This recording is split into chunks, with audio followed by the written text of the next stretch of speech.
Number two, we look into financial services as a sector on its own. And number three, last but not least, as Saif mentioned earlier, as the enabler for the other economics activities in Malaysia. Now, let me start off with the transformation program that the Malaysian government is pursuing is supported by three pillars. Number one is the government transformation program. You had Eckart give a brief description about my involvement in the early days of PEMANDU. Number two is the economic transformation program, which will deep dive a bit. Number three is the political transformation program. Now, out of these three, PEMANDU only take care of the two part, which is the GTP, Government Transformation Program, and ETP.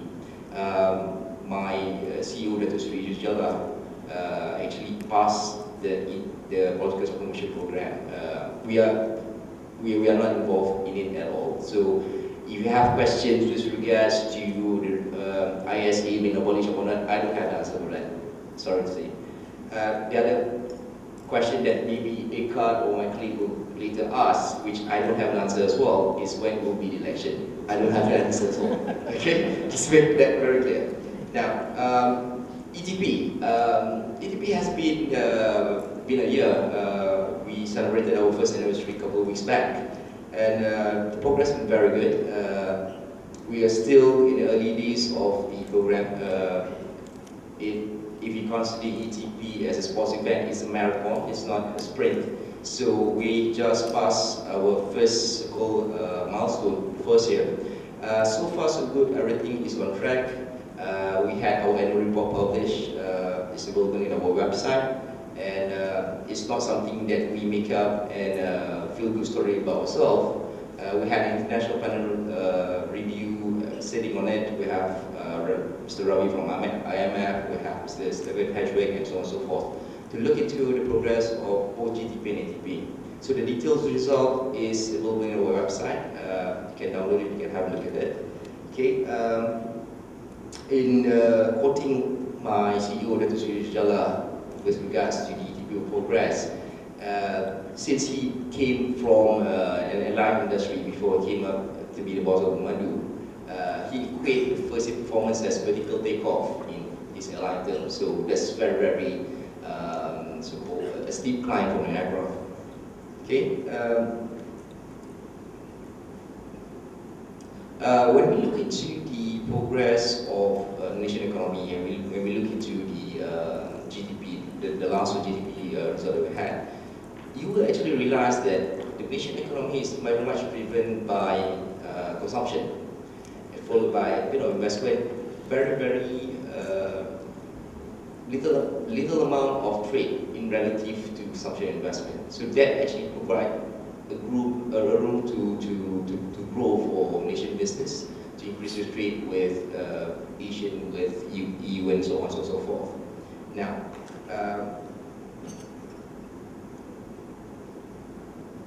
if we look into financial services as an industry as a whole, when we decided the 12 national key economic areas that we want to put forward and drive it as part and parcel of ETP, financial services is the second largest sector that contributes to the Malaysian economy, apart from oil, gas, and energy.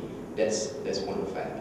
And then to drive forward the financial service sector, unlike the other NKEA, you may realize that the other NKEA are very much driven by the private sector.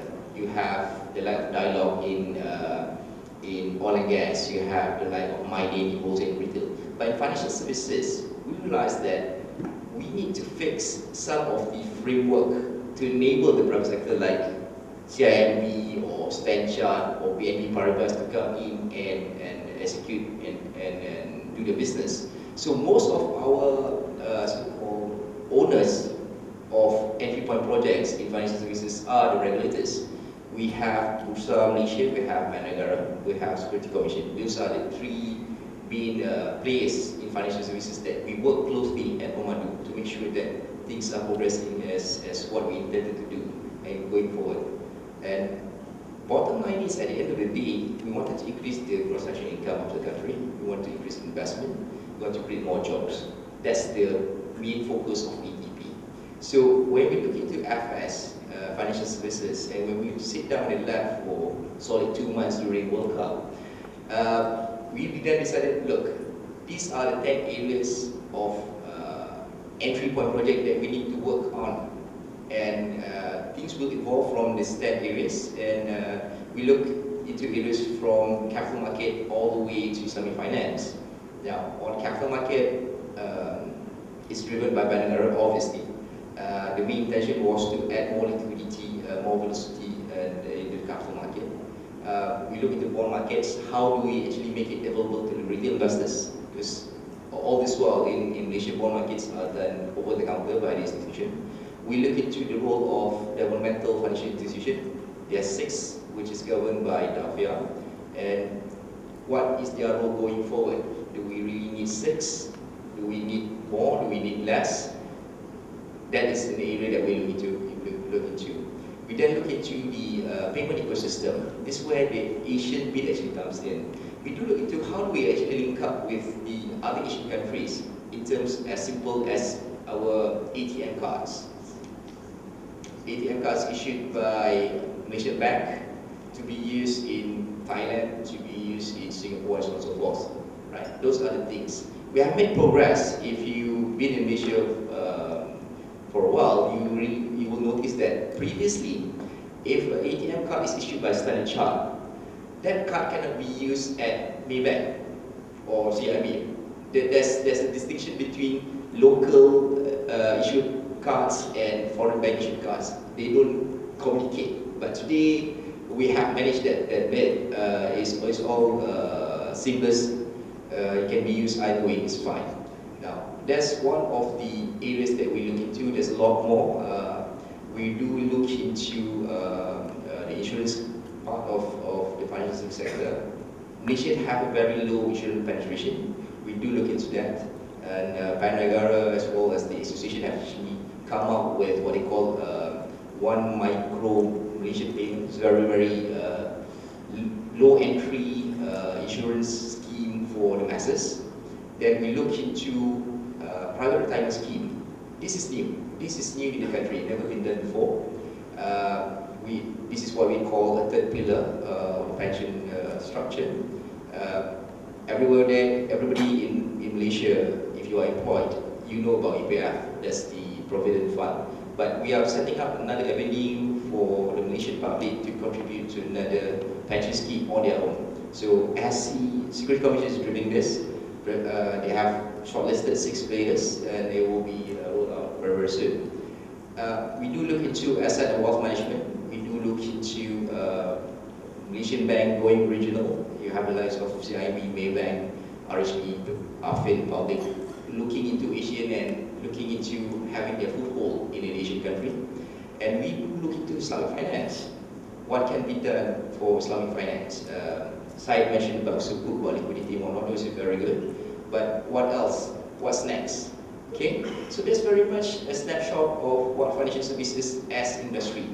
At the end of the day, we wanted the likes of CIMB, BNP Paribas, or Stanchart, or whoever, which bank and insurance company, to make money out of this operation in Malaysia. Yeah. If I move forward into the other part of financial services as an enabler. Now, I just like to echo what Saif mentioned about the quotes from his boss about finance being the oxygen. It's very, very true.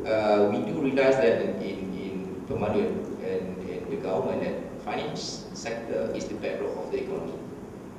Period. We know about that. Now the issue here is whether it's accessible to all. Now, Syed mentioned about liquidity in the supermarket. Very true. Tan Sri Zati and Bandar Negara made a statement a couple of days back. There's ample liquidity in the market for the Klang Valley MRT or whatever it is. So it's fine. But if you realize in one of your little book in your folder, you realize that an issue about green financing. And I read it through, which is true. Today, we receive feedback from the players on the ground. Where do the green energy players go out and seek financing in Malaysia? There is an issue about that. We do look into that. And at the end of the juncture, the way that we see it is very much a gap between the financiers, be it the bank, and the players itself. Now, if you read what's been mentioned in the book, it's absolutely right. There is a gap about the risk and reward of financing those such ventures. Now, if I go a bit further, VCs and PEs in Malaysia are not as exhaustive, as extensive as in Europe or in US, right? And there is a few of them, there are some of them, but they are not that big, and their fund size is fairly limited. And for me, if you ask any individual who have money today, let's say $1 million, if you have that money and if you imagine yourself as an investor, for you to put your money with someone with a promise of return, you will need to be convinced that Mr. Venture will actually work. This is common sense, nothing extraordinary about it. And the same goes for the bank, same goes for the VC or PE. They have the mandate. I have these resources to be allocated. My objective at the end of the day is to make money of this. That's why I'm in business. I'm not doing charity. Now, on the flip side of it, whoever wanted to tap into that fund need to understand that this guy who owns the money are here for business. They are not here to be making a noble effort to make the business function as rewards and so on and so forth. So those gaps need to be met, need to be close by. So at the end of the day, people are looking at the government, so what can the government do? So one of the recommendations was for the government to set up another VC. They will say, well, maybe we'll consider that, but will that be the solution to it? And then there's another recommendation asking Bandagara to put a policy for the banks to put aside some funds for the green financing. Now, it's been done before, I agree. Whether it's the route that Bandagara University will have to look into that. We have not really decided on it just yet.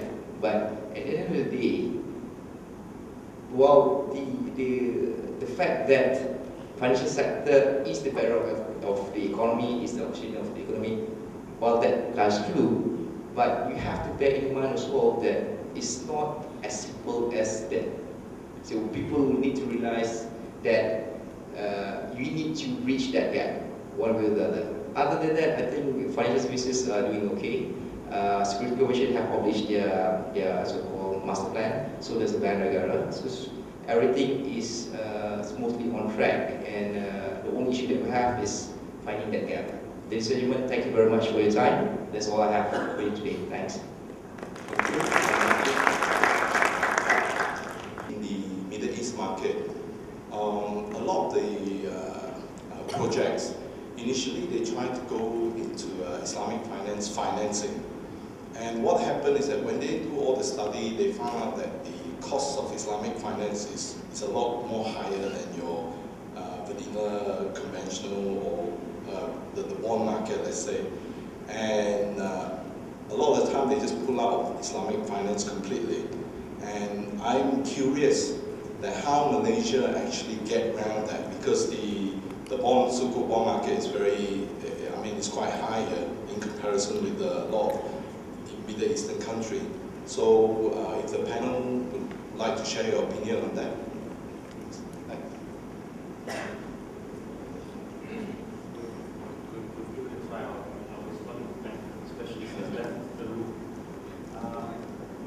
As opposed to coming, sorry.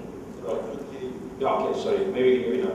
I was saying that maybe we should just look at it as two separate things, because if you look at the project itself and then try and raise financing against the project, there are other costs that are involved in it, which may make it expensive or not so expensive compared to conventional. But if a company comes into the sukuk market, say in Malaysia, it's actually just raising funding, not necessarily to go towards a project and also you have a one-off set of costs. Obviously, Islamic finance is going through a progression curve as any other product or any other industry, And I think the Malaysian government, from what I've seen in my 1 year that I've been here,